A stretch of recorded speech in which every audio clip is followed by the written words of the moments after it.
Hello and welcome to Geek Warning, the podcast that puts the world's most interesting cycling tech and more into one place. I'm Dave Rome, Senior Tech Editor for Escape Collective. I'm Ronan McLaughlin, Tech Editor at Escape Collective. I'm Zach Edwards of the Boulder Gruppetto. Hello all, good to see you all. This week we've got a pretty packed episode. There's been some big headline news. Froome has had another crash and it seems like something didn't hold together the way it should. Canyon has come into the custom bike programs. We've got Ronan. There's been something pretty big on your mind that I think is exciting to talk about. And we've got a recall and the return of a mountain bike brand that had only briefly disappeared. Plus, at the end of the episode, for those that are members of Escape Collective, you will hear Ask a Wrench. That now is only available on our member feed, so if you are a member, be sure to be listening on the member feed of Geek Warning or the Escape Collective Everything feed. Alternatively, if you're not a member, please consider joining, because you're missing some good stuff by not being a member. All right, Ronan, speaking of good things, you've been fairly busy. I guess, yeah, it was news to me. I missed the memo, but Performance Process, your podcast that you're doing fortnightly, has become more frequent. You're doing it every week now. What are people missing if they're not already subscribed? Yeah, it's been weekly for weeks, Dave. So I don't know if you've been if you've not been tuning into my performance. I've had a lot of new podcast. tools to test. I've been distracted. Yeah, we're up in the frequency, and there's going to be some. Well, there's a lot more non-aero focused episodes, which I know went down well with the audience, so they will remain. But there's been a larger focus of late just on. The last few episodes have been on training distribution, gravel tires of choice, or whether you want to use mountain bike tires on gravel. And this week we're talking to Neil Henderson on how to apply big gear work properly to your training. So yeah, plenty to catch up on if you are like Dave and didn't realize it was now weekly. So big gear work, is that like everyone running 62 tooth chain rings? I think 52 is small these days. But yeah, like I say, big gear work is actually torque training.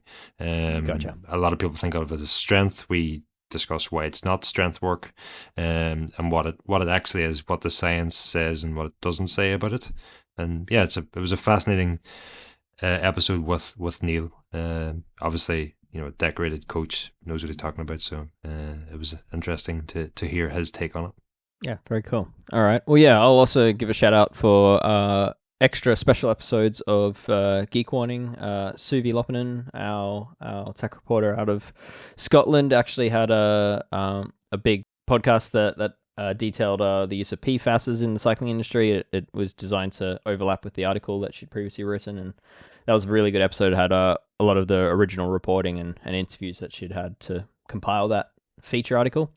And then, yeah, the end of this week, probably by the time you're hearing this, you'll also find in the Geek Warning feed and the Performance Process feeds a nice long chat I've had with Kevin Benkenstein out of South Africa, who just recently wrapped up the Atlas Mountain Race, which is a 1,300 kilometer epic with some 23,000 meters of ascent off-road, which he took about 4 days to complete, which is mind-boggling. And yeah, he managed to end up on the podium with that result. But yeah, we really dived deep into the gear he used and all his product selections there, and how he ended up or why he ended up on a full suspension mountain bike for that event. So I found that one fascinating. So yeah, definitely check that one out. But for now, we've got a Geek Warning episode to get through. So let's jump right into top of the headline, which was that Chris Froome had a crash. Ronan, where was this? This is in the final stage of the UAE tour. Okay. And more specifically, the crash was on a traffic island somewhere in the UAE. Okay, so he had an impact, but I guess what came off the back of that impact, I haven't seen any footage from the actual impact. Have you seen anything that showed how it happened? I have not. I've only seen the aftermath. Yeah, so the aftermath basically has photos of a relatively destroyed front end of the bike. The bike's mostly together, but the black ink front wheel is in multiple pieces. All the spokes are dislodged from the hub.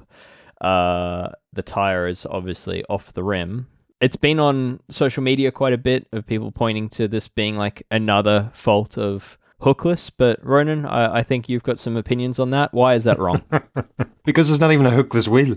Thank you. To start with. So, unless the impact was that severe that it removed the hooks from the rim, this is not a hookless issue. I mean, we shouldn't really laugh because, you know, it was a severe crash. There was 3 riders came down, 3 broken collarbones. Chris Froome was one of them. Ouch. But yeah, the tire has, you know, come off. The tire is still on the bike because the hub is still attached to the bike. What has actually happened is spokes and rim have both broken, left the tire in place because it's sort of, you know, it's trapped there by the hub and the forks. And so on first impressions you look at it and go, oh, it's a tubeless failure. But it wasn't a tubeless failure this time. While we haven't actually seen the crash, I mean, you can see in the aftermath that there is a traffic island involved. It's clear, you know, the photos that are emerging just sort of show the bike and the wheel and the tire completely broken. But actually, if you watch the video from the stage, it's clear there was a traffic island that was involved. Okay. I mean, the thing I read said that he like plowed straight into a curb. Yeah, so I mean, from that impact, I mean, we basically see this completely destroyed wheel, spokes completely removed from the hub that's still on the bike. It feels like this is something we've seen before with maybe like hub flange failure. I know Zip had some of these issues, which led to a recall of thousands of wheels once upon a time, the 8.8 hub.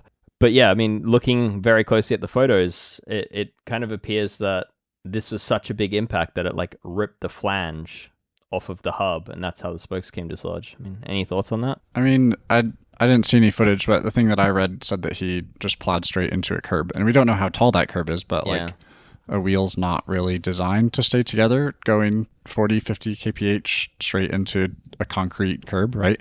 Like the energy has to go somewhere. Yeah. I've not quite as fast, but I've had a similar crash in the past where I went to in a race, went to try to hop to the front of the bunch by cutting a corner, hopping up in a footpath, cutting a corner. Before that was illegal and all this. This is a long time ago, but it was raining that day, and what I didn't realize was that the puddle I was about to sort of hop out of onto the footpath was actually just like a manhole cover, and so I just went like full gas into it, and although it didn't break the wheel that time, it literally ripped the forks straight off the bike, snapped the steer tube, and so these impacts, the energy has to go somewhere, and there's no part of frame, fork, wheels, whatever, that is designed to take an impact like that.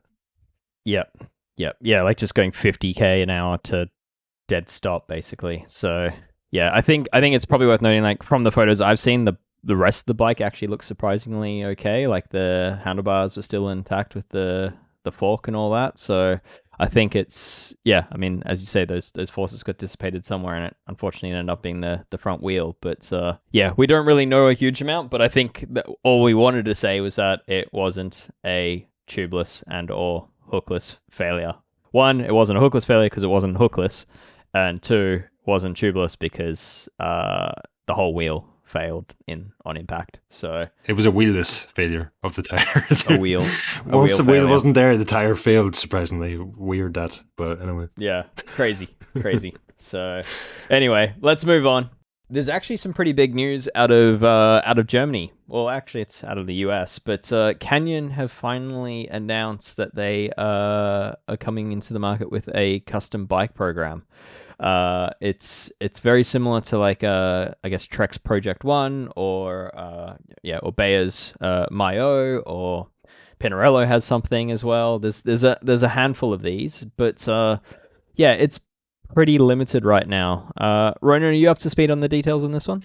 I mean, Suvi has written a more detailed article for the Escape Collective website on this, but very high level. This is going to be available on Canyon Air Roads CFR models. So you're talking about bikes that start at 10 grand. It's going to include one of these new special paint jobs that is on offer.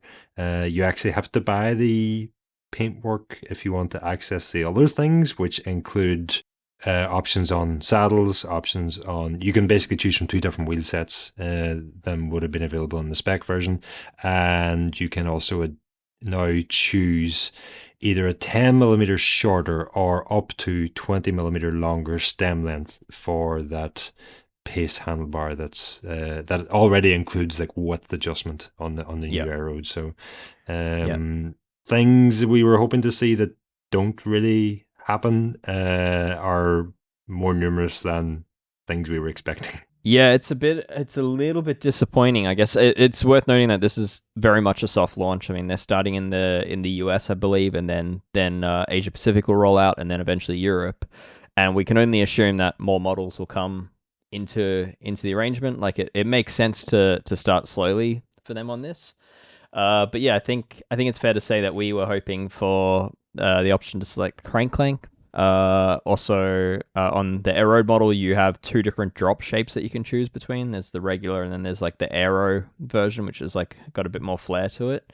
That's also not an option. Like if you want that option, you're still having to buy the new handlebar hooks yourself and having to go through the installation of disconnecting brake hoses and all that. So I think it's a nice start, but it doesn't feel fully baked. I don't even think it is a nice start. You know what when I was reading Suvi's piece on this, what I was thinking of was like the very first piece I wrote for Cycling Tips back in the day was about the Assos Yoda jacket, and I spent about 3,000 words describing who Assos were to start with. And James, our former colleague, I sent it over to him and I was like, "Oh, here's my piece. What do you think?" And he was like, "I think you're overthinking it." And I think Canyon have done the same here in that we don't want an extra paint job. Those things are nice, fair enough. That can exist separately, but what we really need on a Canyon Aero CFR is every stem length option. Why it's only 10mm shorter and 20mm longer, I don't quite understand. We need crank length options. The saddle options are a good inclusion, but I just don't think it goes far enough for a bike that is so performance focused to have so many aspects of it still either requiring significant additional outlay from the customer or forcing the customer into a position or a setup that isn't quite optimal for them. And I don't know how we got to the point where it's now news that we're getting some options back where yeah, that's fair. It's fair. Yeah, and I think it's worth reiterating. Like, if you want to change the stem length, you have to pay for the whole package, which gives you have to get the paint. Yeah. So I mean, some people will be stoked on that, but I do think, unfortunately, like it shouldn't. It's still cheaper if you want to just change stem length. It's still going to be cheaper just to do what was previously the case, which is you just buy yourself an extra cockpit and go through the change yourself. Yeah, I don't know. I definitely think for this to be as successful as it could be, I think we need to see crank length options added. I think we need to see the handlebar hooks changed, and I also want it to be available for more than just the CFR, because I think Canyon, being a consumer direct company, can't just do what, say, like Trek and Project One does, or Pinarello does. I mean, I think they need to do more as far as tailoring bikes for customers, because the bike's going straight to the customer. I was excited when I heard this was going to be happening, and sort of deflated when I read exactly what was going to be on offer. Yeah, if I'm honest, like Zach, you probably build a few Canyons here and there. What are your thoughts on this? Yeah, I mean, I don't know. Like, it's progress, I guess, right? But I don't think it seems like enough. Particularly like it's only on the highest end model, and the highest end model customer is generally going to be more particular about their fit. So like, yeah, they're still switching out the stem or the bars to one that's not one of the couple options that you have, switching out crank length, probably not using a saddle that they have an option for. Like, I don't know. I would like to see Canyon at least offer a frame set as well, which I don't think really ever have. But I know that's kind of goes against their whole, like, you open the box and the bike is ready to ride thing. But just for that, like, particularly on the higher end clients, like, right, they want it how they want it. They don't really want it as a one size fits most, which is kind of what Canyons are. So anyway, I think one to watch. I think we're eager to see Canyon expand this program. But yeah, a little bit more, please, is I think the request here. So Ronan, what do the paint jobs involve? Like, is it full custom or is it just sort of templates? It's not full custom. There's three, if I remember correctly, there's like three artists who've been commissioned to come up with these new colorway options, and so it's one of those that you can choose from. And to be fair, some of them are pretty sweet looking. So yeah, as you said, there will be plenty for whom that is enough of an option to upgrade to. And obviously for some the stock stem length will work perfectly fine, or whichever saddle or whatever it might be. But yeah, the colorways, to be fair, are pretty sweet. Yeah, nice.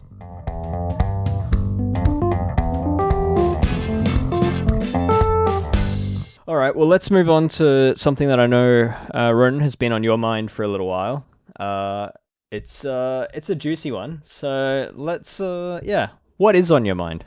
Well, I missed last week's podcast, obviously, but I listened to it while I was out on the bike on Saturday, because Dave, despite the insinuations that you made on that show that I had caught some flu and passed it on to my entire family. Oh yeah, that was fake news. That was fake. That was entirely fake. I think I had whacked my head so hard I'd done something to your head, but yeah,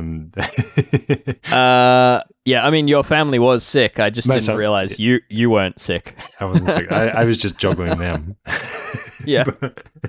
I somehow survived that. But yeah, I was listening to your conversation about on Ask a Wrench. One of the members had messaged and asking about the 26mm tires on his Roval wheels and what might be best for criterium racing. And it was sort of, listening to your guys' conversation, most of you had settled on like a 32. I think you had settled on the GP 5000 STR or something like that as well. And yeah, that was the tire he wanted to run, but yeah. Not sure if I would have went as far as 32 for that racing, but I definitely agree with all the points that you were making in terms of like, grip and being able to rail corners and handling and trail figures and everything you talked about. But it got me thinking, like, it's something I've been thinking about for a while, in that I think quantitative testing may be making bikes worse. And specifically why that example that you just discussed last week made me think about it was because if you put that 26mm tire on that Roval rim into a wind tunnel, it is going to test very, very fast. But like, as you guys perfectly described, it's not going to be the fastest tire for criterium racing or really any racing these days. A 26mm wide tire is, who knows how it compares in terms of rolling resistance, but the chances are it's going to be slightly higher on all but the most pristine of surfaces. But yeah, if you just look at wind tunnel numbers, it's probably going to make it look like it's a faster option, but in reality it's not, and that's what I feel is quite often lost in much of the quantitative testing that we can do. Says someone who is currently planning his own quantitative testing. I think this is actually something that Robert Chung mentioned on your Performance Process podcast a few weeks back, where he sort of used, was it the Bontrager R4 tire with the aero wings as an example, that he's like, in a wind tunnel that was a beautiful product, but on the road it was, what did I think he used the phrase rolled like shit. So I don't want to put the S-Works Turbo Cotton into the same bucket as a Bontrager tire. That's slightly different topic, but yeah, the point you're making, that's exactly what I was thinking. Yeah, okay. So I guess that there's more to this conversation, which is that we recently saw, not to call them out specifically, but Cycling News did a test of World Tour bikes in the wind tunnel, where they basically took the stock bike and put it in the wind tunnel and compared. And I think, to your point, I think the Specialized fared fairly well with its stock wheels, which are the Roval Rapide, with the 26mm tire, which measures a little under 28, but with a narrower tire, and it fared quite well. But from what you understand, that bike perhaps not quite as quick if you put a different wheel set or a different tire on there. Well, we just don't know, do we? But I mean, the bigger takeaway from me is, like, having been to wind tunnel sessions, I know how difficult it is to test bikes, and like you talk to the engineers involved in this testing all the time, and you hear them agonizing over do we use a rider? Do we use a mannequin? Do we use a half mannequin? Do we use a pedaling mannequin? Do we just use the bike on its own? And there's pros and cons to every one of those testing options. But having myself witnessed, let's say, aerodynamicist trained cyclists in a wind tunnel trying to do rider on bike testing with a single bike and failing to get their repeatability anywhere below, like 1% would be a fantastic result. And that means like for each run that you do, you're within 1% of the same run you did previously. A mannequin, a really, really good mannequin will get you, very low, like 0.1, 0.2, 0.3% repeatability. A human, the very best human in the world, is going to get you 1%. I've seen expert engineers give up on a test because they can't get the repeatability within a run to below 3%. And then we're looking at which is a wider margin than the product you're trying to test, right? Well, again, you mentioned the cycling use test there. I'm not sure if that's what we really want to focus on, but if you take a 3% swing to the fastest or the slowest, take the slowest bike in that wind tunnel test, the look, make it 3% slower, it's going to be a heck of a long way off the pace, but make it 3% faster, it's going to be the fastest bike on test. Sure.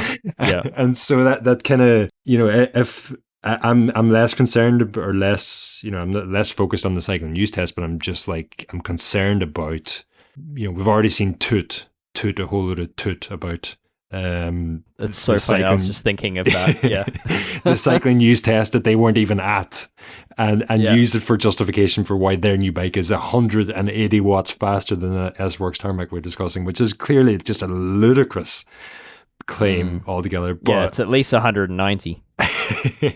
But I mean, like the logical extension of that is that manufacturers are forced to test faster than whatever the winning bike was from the cycling use test, or test faster on the Tour magazine test, or dare I say it, have clearance for 2.4-inch mountain bike tires on a gravel bike, at the expense of everything else that we want a gravel bike to be able to do, like have road with cranks, or I don't know, have like I had in that gravel bike that I crashed recently, a 54 tooth chainring, which may or may not have fit, but I may or may not have found a way to make it fit. But my point is, none of these things, none of the compromises you have to make to just tick a box for a quantitative test win. Those compromises don't happen in isolation, and there's a whole lot of knock-on effects that could ultimately end up in a bike that's maybe ticks a box but is a less good bike. Yeah, we've covered this before, but like old Tour magazine tests where they used to do stiffness to weight ratio, bench test the stiffness and then weigh the frame, and then it just gave a stiffness to weight ratio number. And you had the likes of like Canyon and Schmolke and a few other brands, largely in like European base, where Tour magazine was the be all and end all for readers and for people that would buy bikes. They would design to those tests to win those tests. The result was a bike in the lab that did very well, and on the road was terrible to ride because it's just overly stiff and rigid, and goodbye ride quality. So I think these are not new lessons that maybe these lab-based tests are not producing the best product to actually ride, and in some cases perhaps not even the best performance product when it comes down to the clock. So I think it's just worth reiterating, isn't it? I would say, though, at least in stiffness, we can debate the merits of various ways to measure stiffness, and there is the standard industry test, and there's like, I know BMC have like their own test in that as well, but at least you can measure it. If all the but do you want is more stiffness always better as well? No, that's an entirely separate discussion. Yeah. But like with aero, I'm talking about like. Sure. So you can use CFD, you can use wind tunnel, you can use velodrome, or you can use real world testing. All four have their compromises, all four have their pros and cons, and even within them, you have errors that you may not even know exist within your results that could make or break a frame. And even if let's assume that there is some, or let's pretend there is some sort of perfect test. Take those error results and apply them to a normal rider in real world random conditions on any given day, and it's almost certainly going to be a different result. And so, especially then if we get into like we just discussed about, like you can't adjust the stem length, or you can't set up the bike the way you is going to be fastest for you. It's like it's I'm just fearful we end up further down this road of just producing bikes that meet these test requirements rather than meet the demands of racing. And I'll like one story I've heard about the stiffness test that you mentioned there was like not only were manufacturers building frames to the test requirements, but actually just having one-off frames produced and then sending those to Tour Magazine for their stiffness tests. It's awesome. So, yeah. Amazing. So, yeah, I mean, to summarize, buy a Toot Engineering because it's 180 watts faster, I think is the... I just want their I want their turbo tuner fan setup. That'll look great for cooling. Yeah. Right. I think they called it a wind tunnel, but not sure what they meant by that. Jeez. All right, let's move on. I think it's a good point, and I think it makes our jobs harder because whenever we're testing products and looking to do group tests, we're kind of desperately, looking into the limitations of those tests, and in the end, I think this is why we haven't yet done a wind tunnel group test. I mean, before we do move on, like obviously one of the first articles I wrote and one of the first promises I made on Escape Collective was that we were going to do our own real world testing, and the reason that hadn't happened isn't because I don't have the time or the testing equipment or whatever. Maybe partly due to time, but the biggest reason was just like when you get down to it, actually trying to do representative and I was going to say fair, but maybe the better word to use is just accurate testing is all but impossible. And again, going back to the limitations of the bikes that manufacturers are producing. So how do you test Pinarello that lands with 110mm stem, 42 centimeter wide bars, and the old style large SRAM red levers compared to a Canyon Air Road that arrives with handlebars that can be as narrow as 35 centimeters with much sleeker and smaller Dura-Ace levers, and then how if there is an option to change the stem, or if I have the option to change the stem, but maybe the paying consumer doesn't really because it's an extra $700 or euro or whatever, do I test it in the optimal setup for me, or do I test it as stock? Or it's such a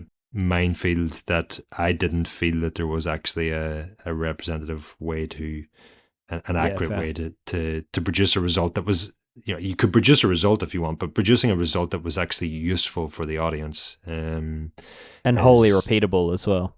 Yeah.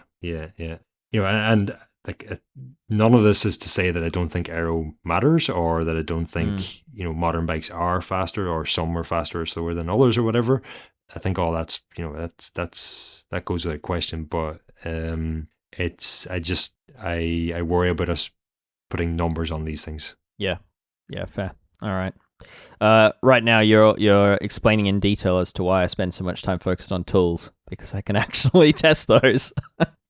Anyway, all right. I think it's a good thought. I'm sure it's a topic we'll get lots of questions on, and probably one we'll return to in future.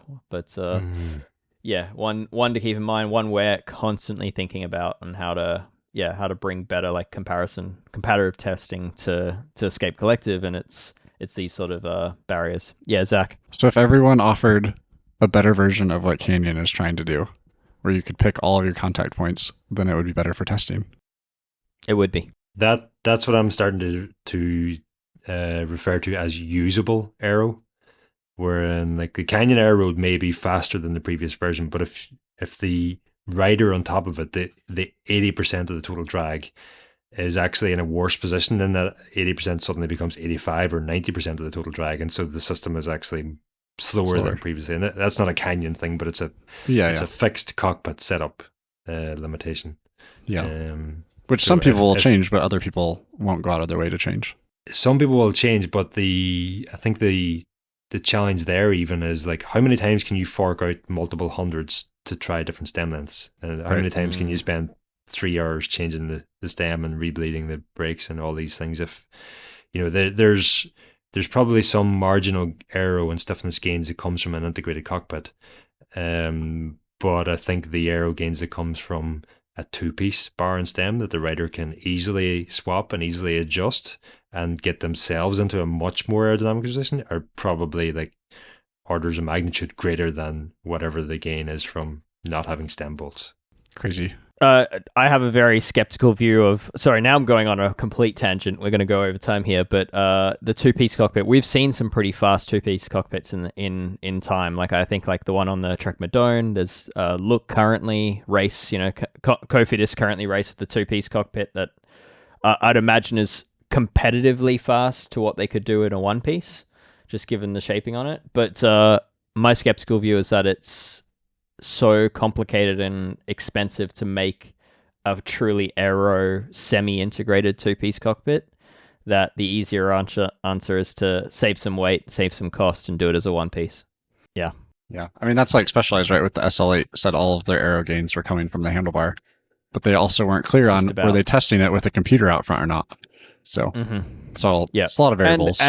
And like to that point, like you look at the SL7 stem and handlebar, like the handlebar is pretty aero, but the stem wasn't truly optimized. Like it kind of had like a pretty traditional faceplate to it. Whereas like, like the previous generation Madone handlebar stem, like that is, the bolts come from the bottom through the top cap. Like there's no sort of bolts or flat face facing the wind on that. It is a really sleek shape. So, but having pulled apart a bunch of those over the years, they're a whole lot more complicated than a one-piece handlebar. So I think it's largely cost and simplicity that led us to this area we're in. I mean, it looks cooler too. I think that was the point I was going to make there, Zach, is that I think it's majority at the World Tour level where the riders get the right size, get everything tested enough for them, then fair enough. But for the rest of us, I think there's a bit of having your cake and eating it on the manufacturer's side, in that they're touting all these aero gains, but those aero gains aren't real if you then force the rider into a much less aerodynamic position. And we're talking about riders who are willing to go out and do their testing, get their setup and all that done right. But I mean, that's a lot of the paying customers for aero bikes. Maybe not a lot, but certainly a considerable number of the core audience here who are buying those bikes want to do those sorts of things and want to get into their proper fitting position, and that's where I think the manufacturers are using the aero claims from their pros or from testing without a rider on it, and then those gains aren't really accessible, and so at that point, really, is a two-piece stem all that much slower? Yeah, again, I come back to if you can get your position dialed in. I don't think it is. I'm gonna move us on. I think we've been chatting about this for more than 15 minutes, so let's get to some quick tech bites. And I'm sure it's a topic we'll come back to. So,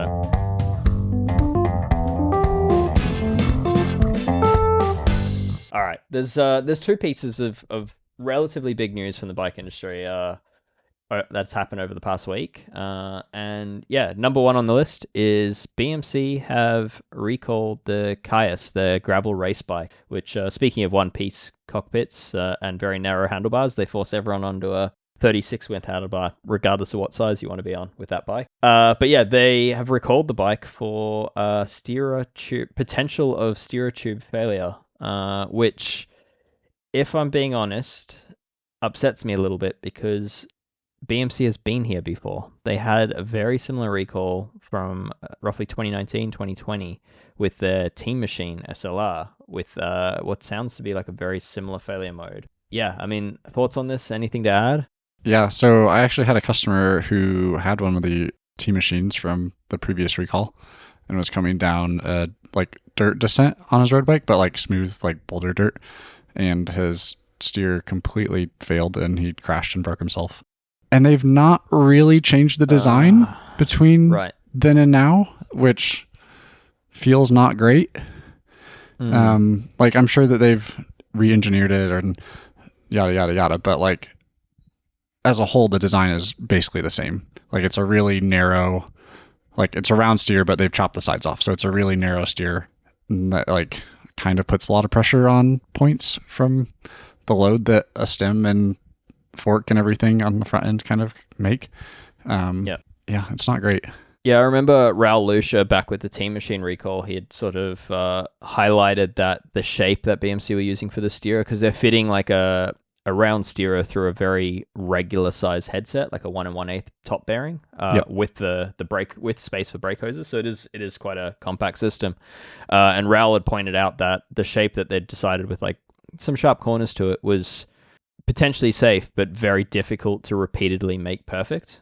And you kind of need perfect with that sort of shape. So I don't have enough information. I can't say whether BMC is repeating on the same mistake, but it is the same shape that they've had to recall before. So yeah, anyway, if you've got one of these bikes, I think it's important that you get yourself to a dealer for inspection of the fork.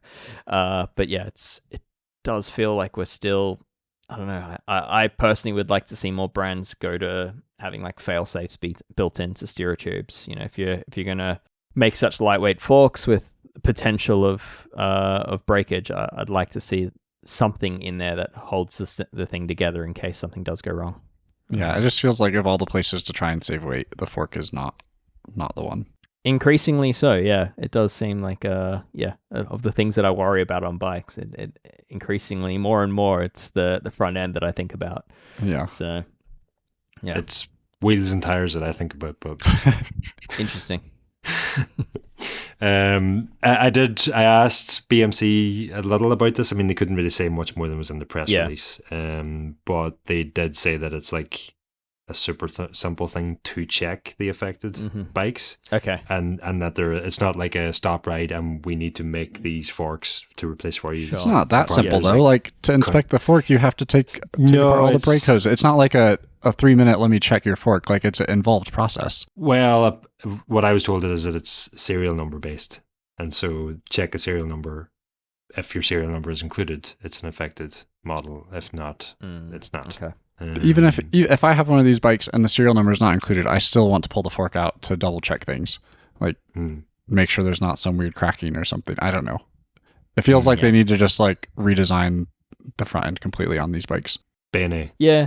Yeah, I don't know. It's a hard one. If they haven't had failures since the Team Machine, then I don't know. It's an impossible right, but like is 4 years ago. That's an okay amount of time to have a fork failure. Like, oh, it's been a while. Like, no. I'm sorry to tell you, Zach. 2019 was 6 years ago. Okay, so that's whatever. A separate point. 6 years ago. Yeah, it's terrifying. Yes.